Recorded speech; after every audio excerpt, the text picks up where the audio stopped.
Welcome back.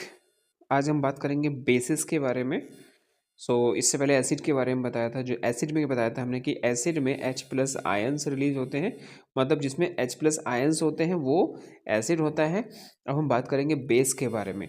तो जिसमें OH minus ions होते हैं वो बेस कहलाता है। मतलब दो substance which gives OH ions, way substance जो OH आयन्स देते हैं व्हेन डिजोल्व इन सॉल्वेंट, जब वो वाटर में डिजोल्व होते हैं तो वो OH आयन्स देते हैं।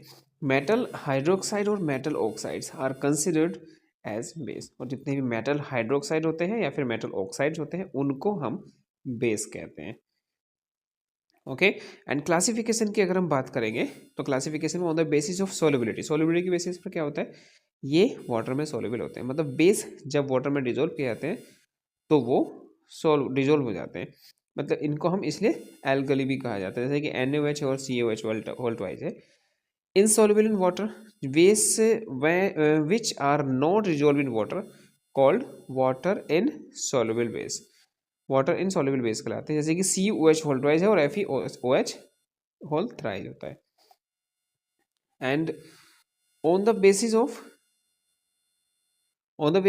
OH माइनस आयंस, मतलब ये स्ट्रॉन्ग बेस होते हैं, दो बेस जो कि वाटर में डिजोल्व होते हैं और लार्ज नंबर में OH आयंस प्रोड्यूस करते हैं, उनको स्ट्रॉन्ग बेस कहते हैं। बात ध्यान रखना स्टूडेंट्स, वे बेस जो वाटर में तो डिजोल्व होते हैं और लार्ज नंबर में OH आयंस देते हैं, प्रोड्यूस करते हैं, उनको स्ट्रॉन्ग बेस कहते हैं।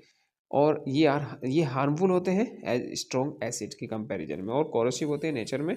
एग्जाम्पल्स है KOH और NaOH। वीक बेस कौन से होते हैं, वे बेस जो वाटर में तो डिजोल्व होते हैं, प्रोड्यूस करते हैं less number of OH minus ions. ये हार्मफुल नहीं होते as strong as acids, not corrosive in nature, nature में कोरोसिव नहीं होते, जैसे कि NH4OH होता है, और भी बहुत सारे होते हैं। एंड नेक्स्ट इनकी प्रॉपर्टीज़ की बात करते हैं। फिजिकल प्रॉपर्टीज़ की अगर हम बात करेंगे तो ये टेस्ट में बिटर होते हैं। ये फील जो इनकी फील होती है वो सॉफ्टी होती है टच में, एंड टर्न्स ये रेड को ब्लू में चेंज कर देते हैं।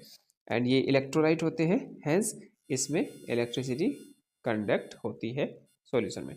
स्ट्रॉन्ग बेस कोरोसिव होते हैं नेचर में, hence they should be handled carefully, इसलिए हम इनको केयरफुली हैंडल करना चाहिए। और इनकी जो वैल्यू होती है pH वैल्यू वो 7 से 14 के बिटवीन होती है। याद रखेंगे एसिड में 0 to 7 और बेसिस में 7 to 14 होती है, और जो 7 होता है वो न्यूट्रल होता है। केमिकल प्रॉपर्टीज़ की अगर हम बात करेंगे तो इसके साथ मेटल के साथ इसकी रिएक्शन कैसे कर देंगे, जब मेटल की रिएक्शन इसके साथ कराई जाती है तो क्या बनता है, जैसे मेटल है जेडन, जिंक मेटल है और सोडियम हाइड्रोक्साइड के साथ इसकी रिएक्शन कराएंगे तो सोडियम जिंकेट, मतलब Na2ZnO2 बन जाएगा, सोडियम जिंकेट, और प्लस हाइड्रोजन गैस रिलीज होती है। रिएक्शन विद एसिड, एसिड के साथ reaction 2NaOH plus H2SO4, NaOH की रिएक्शन जब H2SO4 के साथ कराते हैं तो Na2SO4 प्लस हाइड्रोजन वाटर निकलता है। This reaction is also called neutralization reaction. क्यों, क्योंकि हमने पहले बताया था, यहाँ पर एसिड और बेस दोनों रिएक्शन करते हैं तो वहाँ पर सॉल्ट बनता है और प्लस वाटर, और उस रिएक्शन को हम न्यूट्रलाइजेशन रिएक्शन भी कहते हैं, right. And next reaction students, reaction with non metal oxide, non metal oxides के साथ, जैसे CaOH होल ट्वाइस, इसकी रिएक्शन जब कार्बन डाइऑक्साइड से कराएंगे तो CaCO3 प्लस वाटर बन जाएगा। तो ये रिएक्शन स्टूडेंट्स लर्न करना बहुत जरूरी है।